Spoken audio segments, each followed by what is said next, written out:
نحمد ونصلی ونسلم علی رسولہ الکریم اما بعد فاعوذ باللہ السمیع العلیم من الشیطان الرجیم بسم اللہ الرحمن الرحیم ان اللہ وملائکتہ یصلون علی النبی یا ایھا الذین آمنوا صلوا علیہ وسلموا تسلیما اللہم صلی علی محمد وعلی آل محمد کما صلیت علی ابراہیم وعلی آل ابراہیم انک حمید مجید اللہم بارک علی محمد وعلی آل محمد کما بارکت علی ابراہیم وعلی آل ابراہیم انک حمید مجید۔ اللہ رب العالمین کے حمد و ثنا کے بعد نبی دو عالم فخر مجسم شفیع معظم جناب محمد مصطفیٰ احمد مجتبیٰ صلی اللہ تعالی علیہ وآلہ وسلم کی ذات گرامی کے اوپر ہدیہ درود شریف کا نذرانہ پیش کرنے کے بعد ماہ رمضان المبارک کا پہلا عشرہ جو ہے وہ جاری و ساری ہے جو رحمت ہے، دوسرا عشرہ جو ہے وہ مغفرت ہے، اور تیسرا عشرہ جو ہے وہ جہنم سے آزادی کا ہے، یعنی 10 دن پہلے یہ رحمت ہے اور اگلے جو 10 دن ہوں گے یعنی 11 رمضان المبارک سے لے کر 20 تک وہ مغفرت کے ہیں، اور اس کے بعد جو آخری عشرہ ہوگا وہ جہنم سے آزادی کا ہے۔ نبی دو عالم صلی اللہ علیہ وآلہ وسلم نے ارشاد فرمایا کہ وہ بندہ ہلاک ہو جائے، تباہ و برباد ہو جائے جس کے پاس رمضان آیا لیکن وہ اپنی بخشش نہ کروا سکا، یعنی اتنا سنہری چانس ملا، موقع ملا لیکن پھر بھی وہ اپنی بخشش نہ کروا سکا، تو وہ بندہ اس کی ناخواہ کلود ہو جائے۔ کریم آقا رؤوف الرحیم آقا علیہ الصلوۃ والسلام نے بے شمار جگہ پر فرمایا کہ رمضان جو ہے یہ اللہ رب العالمین کا مہینہ ہے، اور اس مہینے کے اندر جو ہے نا بندہ عبادت اور ریاضت کرے، روزہ رکھ کر اپنے رب کی خوشنودی حاصل کرے، اور یہ بات یاد رکھنا روزہ اللہ تعالیٰ کے لیے ہے اور اللہ تبارک و تعالیٰ ہی اس کا اجر قیامت والے دن عطا فرمائے گا۔ تو دوستان جی وقار آپ متعدد مرتبہ یہ سن چکے ہیں کہ نماز کا بے شمار اللہ رب العالمین کے قرآن کریم کے اندر کئی جگہوں پر رب تعالیٰ نے فرمایا واقیم الصلاۃ، نماز قائم کرو۔ یہاں پر لوگ جو ہے نا دوستان جی وقار مسئلے سے یا تو واقف نہیں ہیں یا جان بوجھ کر وہ نماز کو چھوڑ دیتے ہیں۔ دیکھیں نا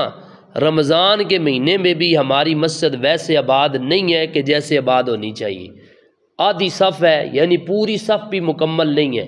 تو یہ ہماری لا علمی ہے۔ اور بہت سارے ایسے لوگوں کو میں نے دیکھا ہے کہ جو اپنے کام ہو تو وہ دور تک چلے جاتے ہیں، جیسے نماز جنازہ دیکھیں کہاں پر نماز جنازہ تھا ابھی یہ رمضان سے چند دن پہلے، اتنی دور جنازہ، اور وہاں سارے لوگ بوڑھے جوان بچے مائیاں پیڑاں ساری جو ہے نا وہاں پر چلی گئی۔ لیکن دوستان جی وقار فرض عین کی باری آئے تو دیکھ لیں میرے سمیت جو ہے نا یہ کتنے بندے ہیں، یہاں پر تھوڑے سے بندے ہیں، چند بندے ہیں، ان کے بارے میں سخت وعید سنانا چاہتا ہوں آج کہ جو بندے جماعت کو چھوڑتے ہیں ان کے لیے کیا عذاب ہے اور فرمان رسول کیا ہے۔ شاید کہ وہ ڈر جائیں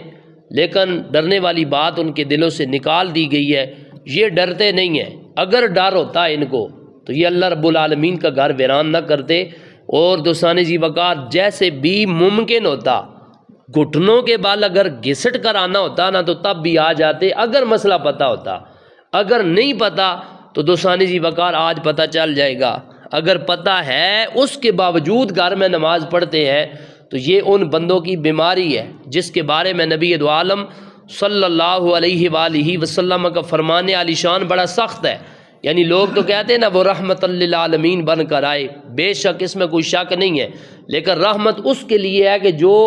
ان کی شریعت کو رحمت سمجھے، تو جو سمجھے ہی نہ ان کی شریعت کو رحمت ہی نہ سمجھے پھر ان کے لیے وہ کیا ہوگا، قیامت والا دن ہوگا تو پھر یہ دیکھنا کہ وہاں پر ترازو جب لگے گا نا تو بندہ دعویٰ کرے گا یہ میرے نبی ہیں، لیکن جب نبی خود فرمائیں گے یہ میرا امتی نہیں ہے تو پھر کیا ہوگا، تو پھر ہمارا تو کچھ نہیں بن سکے گا۔ دوستان جی وقار 2 سوال ہیں اور 2 سوالوں کے جواب جو ہے وہ آپ لوگ سماعت کریں گے۔ پہلا سوال فرمایا جن لوگوں کے گھر پر اذان سنائی دیتی ہے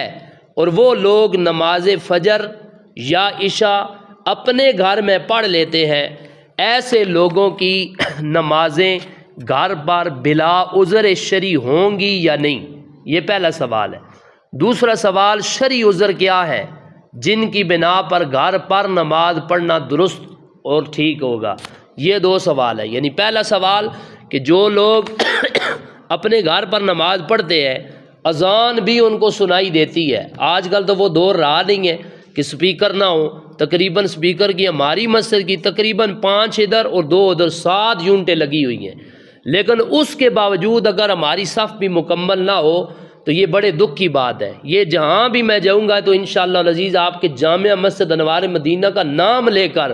ضرور کہوں گا کہ یار میری ڈیوٹی وہاں پر لگی جہاں صف بھی پوری نہیں ہوتی تھی۔ یعنی اللہ رب العالمین سے اتنی دوری ہو گئی ہے کہ ہم لوگ مسجد میں نہ آئیں۔ پہلا سوال کہ جو گھر میں نماز پڑھتے ہیں، اور دوسرا سوال یہ ہے کہ وہ شرعی عذر کون سے ہیں جن کی بنا پر بندہ گھر پر نماز پڑھے تو وہ درست ہوگا؟ تو آگے جواب سنیے۔ فرمایا کہ حدیث پاک کے اندر آیا، نبی دو عالم صلی اللہ علیہ وآلہ وسلم کا فرمان علی شان ہے، اگر گھروں میں عورتیں اور بچے نہ ہوتے تو میں عشاء کی نماز قائم کرتا اور اپنے نوجوانوں کو حکم دیتا کہ جو کچھ بے نمازیوں کے گھروں میں ہے اسے جلا دے۔ مشکات شریف کی حدیث مبارکہ ہے۔ اور فرمایا کہ گھر پر جو نماز ادا فرماتے ہیں ان کی نماز تو ہو جائے گی، فرمایا جماعت سے نماز پڑھنا واجب ہے۔ جماعت سے نماز پڑھنا کیا ہے جی؟ واجب ہے۔ اور جو واجب کا چھوڑنے والا ہو اس کے بارے میں کیا حکم ہے؟ فرمایا لہٰذا جو لوگ بلا عذر شرعی نمازیں گھر پر پڑھ لیتے ہیں، اگرچہ ان کی نمازیں ہو جاتی ہیں، مگر ایک بار ایسا کرنے والا ترک جماعت کے سبب گنہگار اور مستحق سزا ہے، اور کئی بار یعنی بار بار یہ عمل جو کرتا ہے گھر میں نماز پڑھتا ہے، فرمایا اور کئی بار بلا عذر ترک جماعت کرنے والا فاسق اور مردود الشہادہ ہے۔ یعنی کہ اگر وہ شہادت دے گا تو اس کی شہادت کو قبول نہ کیا جائے گا کہ جو گھر پر نماز پڑھنے والا ہے، جو اللہ کے گھر میں نہیں آتا۔ اور دوسرا فرمایا کہ بغیر شرعی عذر کے جو ایک مرتبہ اگر گھر میں نماز پڑھے تو ٹھیک ہے، رخصت ہے اس کے لیے، جو بار بار ایسا عمل کرے تو فرمایا کہ وہ فاسق بندہ ہے۔ وہ کون بندہ ہے جی؟ فاسق۔ جیسا داڑھی مون بندہ اس کو فاسق کہتے ہیں، یعنی داڑھی حد شرع جو ہے اس سے کم کرانے والا وہ جو ہے نا وہ فاسق ہے، اس کے پیچھے امامت جائز نہیں ہے، اور فاسق مولن ہے وہ بندہ، یعنی ملعون شدہ ہے۔ تو فرمایا اسی طریقہ سے وہ بندہ جو جماعت میں جان بوجھ کر نہیں آتا، جماعت کے ساتھ نماز پڑھنا یہ واجب ہے، فرض کے بعد واجب کا درجہ ہے، اور جو فرض چھوڑے تو وہ بھی گنہگار ہے، جو واجب چھوڑے وہ بھی گنہگار ہے۔ یہ بات یاد رکھنا۔ تو پتہ چل گیا میرے کریم آقا رؤوف الرحیم آقا علیہ الصلوۃ والسلام فرماتے ہیں، حدیث مبارکہ ہے، فرمایا کہ میں عشاء کی نماز قائم کرواتا، کھڑا کرواتا اور اپنے نوجوانوں کو حکم دیتا جو کچھ بے نمازیوں کے گھروں میں ہے اسے جلا دے۔ یعنی جو حاضر نہیں ہوتے تو اس سے تو یہی ثابت ہوتا ہے تو وہ نمازی نہیں ہے۔ اگر نمازی ہوتے تو وہ اللہ کے گھر میں آتے، جیسے حضور علیہ الصلوۃ والسلام کے دور اقدس صلی اللہ علیہ وآلہ وسلم کے اندر یہ سپیکر نہ ہوتے تھے، لیکن بلال حبشی سرکار کو میرے نبی علیہ الصلوۃ والسلام نے اپنا مؤذن فرمایا، اور فرمایا بلال کی آواز سب سے بلند ہے۔ تو میرے کریم آقا نے ایک چبوترا جو ہے نا اس کے اوپر حضرت بلال حبشی سرکار کو کھڑا کر کے اذان کی ڈیوٹی جن کی لگائی حضرت بلال حبشی سرکار ہے، اور اتنا بلند ان کا آواز تھا، جہاں تک آواز جاتی سارے بندے اللہ تبارک و تعالیٰ کی مسجد کے اندر حاضر ہو جاتے۔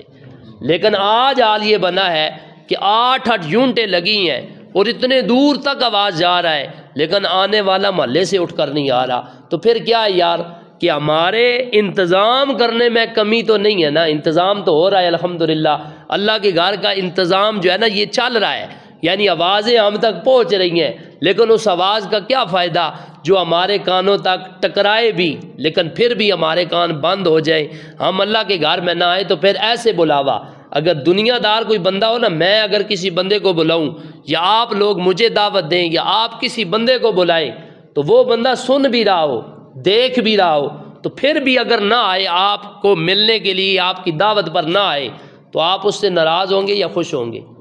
ناراض ہوں گے نا آپ ان سے کہ یار میں نے بلایا بھی ہے تو یہ بندہ میری بات کو نہیں سن رہا، تو اللہ تعالیٰ کا بلاوا 5 مرتبہ آتا ہے یا نہیں آتا؟ حی علی الصلاح کی صدا کس کی ہے؟ رب تعالیٰ کی ہے نا، آؤ نماز کے لیے۔ حی علی الفلاح کس کا بلاوا ہے؟ آؤ فلاح کے لیے اللہ رب العالمین کا بلاوا ہے، لیکن اس کے باوجود ہم حاضر نہیں ہوتے۔ یہ دوستان ذی وقار پہلا سوال تھا کہ جو لوگ بلا شرعی عذر کے گھر میں نماز پڑھتے ہیں ان کی ہو جاتی ہے یا نہیں؟ تو آپ لوگوں نے سن لیا کہ جماعت سے نماز پڑھنا واجب ہے، اور واجب کا تارک جو بندہ ہے یعنی جان بوجھ کر نماز چھوڑنے والا یہ گناہگار ہے۔ دوسرا سوال کہ شرعی عذر کیا ہے، یعنی کہ شریعت کے عذر کیا ہے کہ جو جن کو بندہ معذور کہے یا شرعی عذر والا کہے، اس کے لیے جو ہے نا دوستان ذی وقار یہ نوٹ فرما لے اور یہ یاد رکھ لے کہ شرعی عذر کیا کیا ہے۔ اندھا ہونا یہ شرعی عذر ہے، یعنی اللہ تبارک و تعالیٰ نے ایک بندے کو آنکھیں نہیں دی، یعنی آنکھیں تو ہیں اس میں بینائی نہیں ہے، نظر نہیں آ رہا، اندھا بندہ ہے تو یہ شرعی عذر والا ہے۔ دوسرا فرما ابانج، یعنی کہ جو چل پھر نہ سکتا ہو، یعنی ابانج ہو گیا بندہ، تو یہ بندہ جو ہے نا یہ بھی شرعی عذر والا ہے۔ تیسرا فرمایا کہ اتنا بوڑھا، یعنی کہ جو اتنا بوڑھا ہو چکا ہے کہ جو چل پھر نہیں سکتا،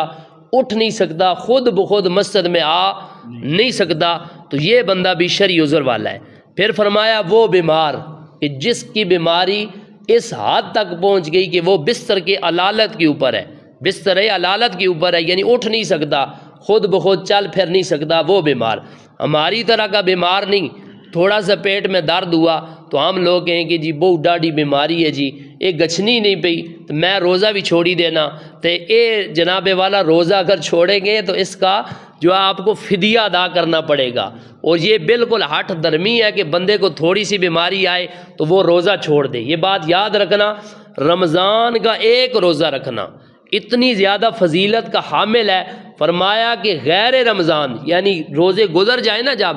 غیر رمضان ساری زندگی بندہ روزہ رکھے تو وہ ثواب نہیں ملے گا جو رمضان کے اندر ایک روزہ رکھنے کا ثواب ہے۔ تو دوستان ذی وقار فرمایا کہ اتنا بیمار کہ جو بستر علالت کے اوپر ہو وہ بھی شرعی بیمار ہے۔ پھر فرمایا کہ سخت بارش ہو، یعنی سخت بارش سے یہ مراد ہے کہ جب میں نے لوگوں کو دیکھا کہ جو بارش ہو رہی ہے نا، اس بارش کے اندر بھی لوگ چھتریاں لے کر بڑی دور تک دعا اور درود اور 40ویں کے اوپر میں نے خود اپنی آنکھوں سے دیکھا ہے، اور پہاڑی علاقے کے لوگوں کو دیکھا ہے۔ ہمارا تو میدانی علاقہ تو وہاں تو سیدھی سیدھی جو ہے نا وہ جگہ ہے، آپ کو مشکلات والے رستے ہیں، لیکن ان میں سے گزر کر لوگوں کو میں نے خود دیکھا ہے کہ بارش کے اندر وہاں 40واں نہیں چھوڑتے، اور یہاں اللہ تعالیٰ کی نماز جو ہے فرض جو ہے نا جماعت کے ساتھ یہ چھوڑ دیتے ہیں، وہاں سارے حاضر ہوتے ہیں اور یہاں غیر حاضری ان کی لگ رہی ہے، نہیں آ رہے۔ فرمایا سخت بارش ہو تو یہ شرعی عذر ہے، کیونکہ اللہ تعالیٰ کی طرف سے بارش آتی ہے، تو بارش اس قدر ہو کہ بالکل وہ ٹھہر نہ رہی ہو، آپ کے پاس کوئی ایسی چیز بھی نہیں ہے کہ جس کو آپ اوپر اوڑھ کر جائیں، اور چھتری وغیرہ آپ کے پاس موجود نہیں ہے، وگرنہ ہر چیز کا جو ہے نا ہم نے سدے باپ نکال لیا ہے۔ یعنی ایک چیز اگر ہمارے پاس نہیں ہے، مثال کے طور پر بارش لگی ہے، یہاں سے کوئی بندہ کہے نا کہ دارے اور کوٹی کے اندر جو ہے نا راشن جو ہے وہ تقسیم کیا جا رہا ہے، بس صرف اتنا اعلان کروانے کی دیر ہے، تو پھر میں یقین کے ساتھ کہتا ہوں چھتری ہو یا نہ ہو، آپ کہیں گے جی کپڑے ہم آ کر بدل لیں گے لیکن جانا ضرور ہے۔ پھر کیا ہوا؟ یہ منافقت نہیں ہے تو پھر کیا ہے؟ اللہ کے لیے نہیں آئے تو اپنی ذات کے لیے کہاں سے کہاں چلے گئے، بغیر جو ہے نا چھتری کے چلے گئے، اور خود آپ کے منہ کے لفظ ہے، آپ کہتے ہیں کہ کپڑے بدل لیں گے۔ بھائی اللہ تعالیٰ کے لیے کپڑے بدلو تو سبحان اللہ کیا بات ہے۔ تو لوگوں سے جب کہا جائے نا نماز پڑھو تو وہ آگے سے کہتے ہیں کہ میرے کپڑے ٹھیک نہیں ہیں۔ بھائی ٹھیک نہیں ہے تو بدل بھی تو سکتے ہیں نا، 10 جوڑے آپ کے گھر کے اندر موجود ہیں۔ تو فرمایا سخت بارش ہو یا شدید کیچڑ کا حائل ہو، یعنی کہ اتنا کیچڑ ہو یہ رستے کے اندر جو ہے آپ کے کپڑے خراب ہونے کا خدشہ ہے یا گرنے کا خدشہ ہے، تو پھر یہ شرعی عذر ہوگا۔ اس کی بنا پر اگر آپ مسجد میں نہیں آئیں گے تو پھر عذر شامل ہوگا۔ پھر فرمایا آندھی ہو یا سخت اندھیری ہو یا سخت سردی ہو۔ سخت سردی سے مراد یہ ہے کہ جن سردی سے بندے کی جان جانے کا خدشہ ہو، یہاں وہ سردی مراد ہے۔ یہ سردیاں تو کچھ بھی نہیں ہیں دوستان ذی وقار، جیسے ہمیں لوگوں نے ڈرایا جی پہاڑی علاقے میں آپ آ تو گئے ہیں تو یہاں تو بڑی ٹھنڈ ہونی، بالکل تسی ہاتھ نہیں لائی سکنے ہو پانی کی، تو بحمدی تعالیٰ بندہ نہ چیز نہ مرا ہے تو نہ بھاگا ہے، یہیں پر موجود ہے، اور یہیں پر میں نے سردیاں الحمدللہ نکال لی ہیں۔ یہ تو سردی کوئی چیز ہی نہیں ہے، اس سے سخت سردیاں بھی الحمدللہ ہم نے دیکھی ہیں، اور میرے نبی کریم علیہ الصلوۃ والسلام کا فرمان علی شان ہے، کریم آقا فرماتے ہیں سردیوں کا وضو ٹھنڈے پانی سے کرنا اور گرمیوں کا روزہ رکھنا یہ اللہ کو بڑا پیارا ہے، سردیوں کا ٹھنڈے پانی کے ساتھ۔ اور میں اللہ کی قسم اٹھا کر کہتا ہوں، کئی دن ایسے بھی آئے ہیں کہ پانی گرم نہ تھا لیکن سخت سردی کے باوجود پانی ٹھنڈا تھا، اس کے باوجود ٹھنڈے پانی سے جو چس آئی نا وضو کرنے کی، وہ گرم پانی سے بھی نہیں آئی۔ جو ایمان والا ہو، جس کا ایمان زندہ ہو نا، جس کا ضمیر زندہ ہو، تو وہ تو یہی کہے گا کہ یار اگر وضو کرتے موت آ گئی تو شہادت کی موت ملے گی۔ لیکن ہماری بیماری کیا ہوتی ہے، ہم کہتے ہیں جی بس سردی بڑی سخت ہے، تو فرمایا کہ سخت سردی یا آندھی ہو تو فرمایا یہ شرعی عذر ہے، اور اس کے بعد فرمایا کہ پاخانہ پیشاب کی شدید حاجت کا ہونا، یعنی بزرگوں کو دیکھا گیا کہ یہ بیماری ان کے اندر پائی جاتی ہے کہ وہ کہتے ہیں کہ ہمیں پیشاب کی جو ہے نا بار بار حاجت ہوتی ہے، وضو نہیں ٹھہرتا، ہم وضو کرتے ہیں تو 1 منٹ کے بعد ہمارے جو ہے وہ قطرے آنا شروع ہو جاتے ہیں پیشاب کے، یا پیشاب کی حاجت ہوتی ہے، تو پھر ہم قاری صاحب اگر مسجد میں آئیں گے تو ظاہری بات ہے وہاں سے وضو کر کے چلے، یہاں آتے ہوئے پھر ہم نے وضو کرنا ہوگا تو جماعت ہماری رہ جائے گی، تو شرعی عذر ہے۔ ان کے علاوہ یہ سارے یہاں پر عذر لکھے ہوئے ہیں، ان کے علاوہ بندہ یہ کہے کہ ہم بڑے دور رہتے ہیں۔ بھائی ایک صحابی رسول تھے جن کا گھر مسجد نبوی شریف سے کافی دور تھا، اور ان کے دل کا ارادہ بنا کہ میں مسجد سے بڑا دور ہوں، تو اس طرح نہ کروں کہ مسجد کے قریب اگر مجھے کوئی زمین ملے نا تو میں اپنا گھر مسجد کے قریب بنا لوں تاکہ جلدی میں مسجد میں پہنچ جایا کروں۔ تو نبی دو عالم صلی اللہ علیہ وآلہ وسلم کو جب پتہ چلا نا تو میرے کریم آقا نے اس صحابی کو بلا لیا، طلب کر لیا، بلایا، اور میرے آقا نے فرمایا کہ تم کیا ارادہ رکھتے ہو؟ عرض کی یا رسول اللہ مسجد سے بڑا دور ہوں تو ٹائم لگ جاتا ہے، اتنے دور سے چل کر آتا ہوں، تو میں چاہتا ہوں کہ مسجد نبوی شریف کے قریب اگر کوئی زمین ملے تو میں اپنا گھر بنا لوں۔ سنیے گا دوستان جی وقار، میرے کریم آقا نے فرمایا اے میرے صحابی تم اس پر خوش نہیں ہو کہ جتنے قدم دور سے چل کر آؤ گے ہر قدم پر میرا رب اجر جزیل عطا فرمائے گا؟ یعنی یہ بات ٹھیک نہیں ہے، دور سے آؤ گے جتنے قدم بنیں گے ہر قدم پر میرا رب تمہیں اجر عطا فرمائے گا۔ تو جب یہ صحابی رسول نے سنا نا، تھے وہ صحابی کوئی اور نہیں تھے، اگر ہماری طرح ہوتے نا تو پھر کہتے کہ ٹھیک ہے، لیکن وہ صحابی رسول تھے، وہیں پر اپنا ارادہ ترک فرما دیا۔ انہوں نے کہا میں اس پر راضی ہوں، خوش ہوں کہ میں جتنی دور سے آؤں گا چل کر آؤں گا، جتنے قدم میرے اللہ کے گھر کی طرف اٹھیں گے اتنے قدموں پر میرا اللہ مجھے اجر جزیل عطا فرمائے گا، ثواب عطا فرمائے گا۔ یہ شرعی عذر نہیں ہے جو ہم لوگوں نے بنا لیا، او جی مسجد بڑی دور ہے جی اسی نہ آ سکنے جی، ایڈے دور تو کس طریقے نہ ٹر گیا ہم، اے شرعی عذر نہیں ہے۔ پیٹے نہ درد جڑا اے بھی شرعی عذر نہیں ہے۔ دوری جو ہے یہ بھی سفر جو ہے نا ہم چل کر جب جائیں گے تو دور ہونے کی مسجد سے، یعنی کہ یہ شرعی عذر نہیں ہے۔ شرعی عذر وہی ہیں جو آپ لوگوں نے سن لیے، اندھا ہونا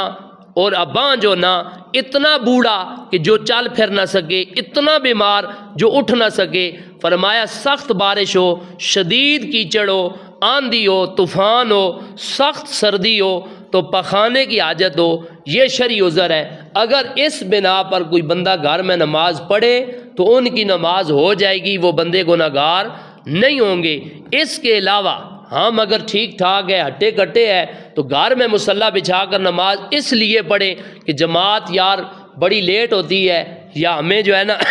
سخت نیند آئی ہوتی ہے تو اس لیے ہم گھر میں نماز پڑھ لیتے ہیں، یہ کوئی عذر نہیں ہے۔ تو دوستان جی وقار، آج کے بیان میں آپ لوگوں نے یہ سماعت کر لیا۔ میرے کریم آقا فرماتے ہیں کہ میں ان گھروں کو جلانے کا حکم دوں کہ جن گھروں میں بے نماز ہوتے ہیں۔ تو پھر اندازہ لگائیے دوستان جی وقار، نماز کو ترک کرنا یہ بہت بڑا گناہ ہے، جرم عظیم ہے، قیامت والے دن اس کے بارے میں آپ کو حساب دینا پڑے گا۔ بغیر شرعی عذر کے گھر میں نماز ادا نہیں ہوتی ہے۔ اگر پھر بھی ہم پڑھیں گے تو دوستان جی وقار ہم کیا ہیں؟ فاسق ہے اور مردود الشہادہ ہیں۔ اگر ہم گواہی دیں گے تو ہماری گواہی قابل قبول نہیں ہوگی۔ اگر پنچایت کا ہمیں فیصل بنا دیا جائے تو ہمارا فیصلہ قابل قبول نہیں ہوگا، کیونکہ نبی دو عالم علیہ الصلوۃ والسلام نے فرمایا دو نمازیں منافقوں کے اوپر بھاری ہیں۔ جب پوچھا گیا سونیا وہ دو نمازیں کون سی ہیں تو میرے کریم آقا نے فرمایا فجر اور عشاء کی دو نمازیں ہیں جو منافقوں کے اوپر بھاری ہیں۔ اگر اس نماز کے اندر آپ لوگوں کو نہ دیکھیں نا تو اس بندے کو بالکل اعلانیہ طور پر کہیں کہ اگر نہ کہیں گے تو یہ آپ جرمدار ہوں گے، کیونکہ جماعت کی تاکید خود نبی دو عالم علیہ الصلوۃ والسلام نے دی ہے کہ فرض نماز اللہ کے گھر میں ادا کرو، بقیہ آپ